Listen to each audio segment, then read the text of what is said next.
Tere, minu nimi on Sofia Clement, ma õpin klassis G1-3. Selles videos ma räägin teemal, kuidas ma õpin. Ma selgitan, mida see teema tähendab, kuidas see on seotud õppimisega ning toon näited enda õppimiskogemusest. Teema, kuidas ma õpin, tähendab seda, et iga inimene õpib erinevalt. See hõlmab viise, kuidas me uut info vastu võtame, kuidas me seda meelde jätame ja kuidas me oma õppimist korraldame. Õppimine ei ole ainult tundides kuulamine, see on ka kordamine, harjutamine, aja planeerimine, keskendumine ning oskus märgata, millised õppimisviisid minu jaoks töötavad ja millised mitte. Kui inimene teab, kuidas ta õpib, saab ta õppida tõhusamalt ja väiksemat stressiga. Minu enda õppimiskogemuse põhjal olen märganud, et ma õpin kõige paremini siis, kui mul on selge plaan. Kui ma hakkan õppima ilma kindla eesmärgita, väsin kiiresti ja kaotan motivatsiooni. Minu jaoks aitab, kui ma kirjutan tähtsad asjad üles, jagan suure ülesande väiksemateks osadeks ning teen õppimise ajal lühikesi pause. Näiteks enne kontrolltööd ma ei õpi kõige viimasel hetkel.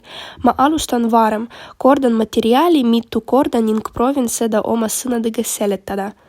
Mõnikord segavad mind telefon ja sotsiaalmeedia ning ma kaotan keskendumise. Olen märganud, et kui panen telefoni eemale, suudan õppida kiiremini ja paremini. Lisaks sellele püüan ma olla oma õppimises alati organiseeritud.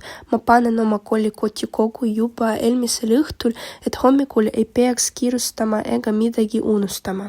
Samuti meeldib mulle õppida korras keskkonnas. Kui mu laud on puhas ja kõik vajalikud asjad on omal kohal, suudan ma paremini keskenduda ja õppida rahulikumalt. Samuti on minu jaoks oluline oskus seada prioriteete. Juhtub, et sõbrad kutsuvad mind välja, kuid ma saan aru, et kõigepealt pean koolitööd ära tegema.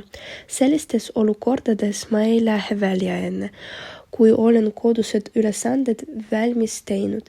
Pärast seda saan rahulikult puhata ega muretse pooleli oleva töö pärast. Selle teema kaudu sain ma aru, et õppimine ei ole ainult pingutamine, vaid ka iseenda tundmine.